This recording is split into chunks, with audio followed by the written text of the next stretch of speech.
Good morning, नमस्ते भारत देख रहे हैं आप। साथ आपके मैं हूं कुमकुम बिनवाल, प्रतिमा मिश्रा, विकास भदौरिया। रोज की तरह एक बार फिर से आपके सामने हाजिर है, लेकिन आज कुछ बदल गया है।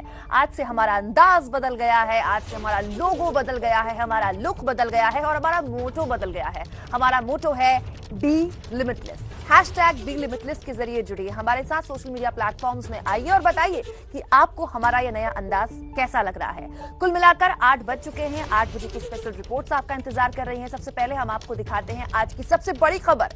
अगले कुछ घंटों में दिल्ली वालों के लिए मुश्किलें बढ़ सकती हैं। क्यों? क्योंकि दिल्ली का एक और बॉर्डर आज सुबह 11 बजे बंद हो सकता है। किसानों का एक धड़ा अब से कुछ देर बाद चिल्ला बॉर्डर पर चक्का जाम करेगा। करीब 4 दिन पहले ही ये चिल्ला बॉर्डर खुला था और एक धड़ा सरकार से बातचीत के बाद आंदोलन वापस लेने को तैयार हो गया था, लेकिन अब उसी जगह उसी संगठन का राकेश टिकैत गुट आंदोलन का ऐलान कर चुका है। ये आपको बता दें कि भारतीय किसान यूनियन का जो टिकैत गुट है उसने 11 बजे से चिल्ला बॉर्डर बंद करने का ऐलान किया है, जबकि भारतीय किसान यूनियन का किसान गुट है उसने हड़ताल वापस ली है। नहीं चलेगी, नहीं चलेगी।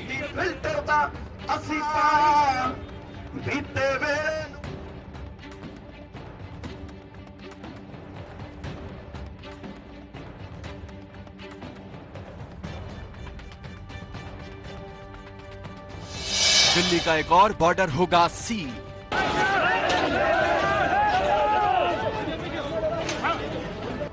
नोएडा दिल्ली जाने वालों की बढ़ेगी मुश्किल।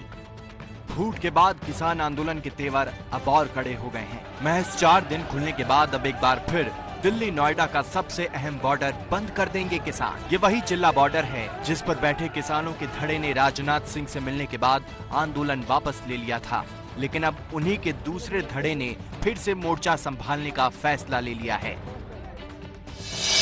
भारतीय किसान यूनियन टिकैत गुट ने आज सुबह 11 बजे चिल्ला बॉर्डर पूरी तरह बंद करने का ऐलान किया है। इससे पहले भानु गुट ने चिल्ला बॉर्डर खोल दिया था। ऐसे में सवाल उठने लगे हैं कि क्या किसानों के बीच तकरार शुरू हो गई है, क्योंकि एक संगठन बॉर्डर खुलवा रहा है तो दूसरा संगठन बॉर्डर बंद करवाने की बात कर रहा है। टिकैत गुट की तरफ से तो यहाँ तक कहा जा रहा है कि राजनाथ सिंह जैसे नेताओं को आगे आकर बात करनी चाहिए। आपको याद दिला दें कि राजनाथ सिंह के ही कहने पर भानु गुट ने भी चिल्ला बॉर्डर से अपना आंदोलन वापस लिया था। का किसानों का मूड भागता है सरकार, और अच्छे लोग जो हैं जैसे राजनाथ सिंह जो किसानों की बात जाने उनको आगे आना चाहिए और इन काले कानूनों को रद्द करके एक सशक्त बिल बनावे किसानों के लिए। इस बीच कृषि बिल का समर्थन कर रहे किसान संगठनों का किसानों से मिलने का सिलसिला भी लगातार जारी है। भारतीय किसान यूनियन किसान गुट ने तो किसान आंदोलन को ही स्थगित करने का ऐलान कर दिया। दरअसल कल भारतीय किसान यूनियन के किसान गुट ने कृषि मंत्री नरेंद्र तोमर से मुलाकात की थी। बैठक के बाद वो सरकार के जवाब से संतुष्ट हो गए और उन्होंने अपना आंदोलन स्थगित करने का ऐलान कर दिया। खुशी की बात हमको ये लगी कि एक चीज, कोई व्यक्ति अपनी सुई बेचता है तो अपना तय करता है मूल्य, कोई जैकेट बेचता है तो तय करता है, और अगर कोई पैकेट भी छोटे छोटे बना लेता है ना आम के या मान लो आंवले के, तो वो भी अपने रेट तय करता है। जो किसान तय नहीं कर पाता था पिछले अनेक वर्षों से, आज किसान अपने उत्पादन का मूल्य तय कर सकेगा। हमें सरकार का हमें समर्थन करना चाहिए। किसान गुट के आंदोलन वापस लेने की खबर सरकार के लिए बड़ी राहत देने वाली है। भारतीय किसान यूनियन के सभी राष्ट्रीय और प्रादेशिक पदाधिकारी उत्तर प्रदेश से यहाँ आए हुए हैं और उन्होंने इन तीनों कृषि सुधार बिलों का बहुत ताकत से समर्थन किया है। ऐसे सुधार बिलों की अपेक्षा लंबे समय से थी, मोदी जी के ये नेतृत्व में पूरी हुई है। कई जगह किसान कुछ भ्रम फैला रहे हैं और इसलिए इन लोगों के मन में भी भ्रम था। हालांकि किसान नेता बार बार कह रहे हैं कि कानून का समर्थन कर रहे नेता उनके साथ कभी जुड़े ही नहीं थे। उनका इस आंदोलन में कोई अहम रोल भी नहीं रहा।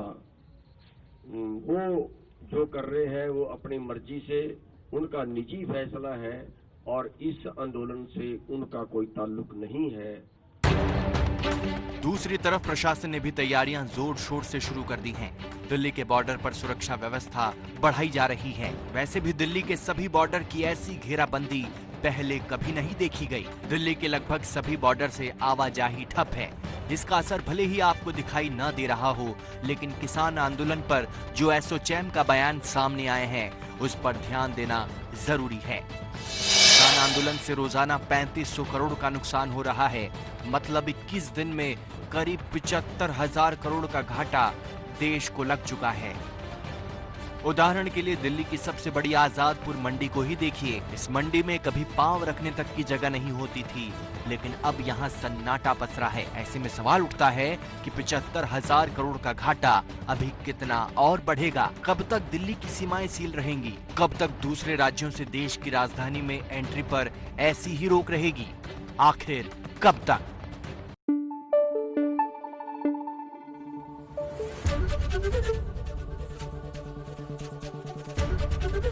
एबीपी न्यूज आपको रखे आगे।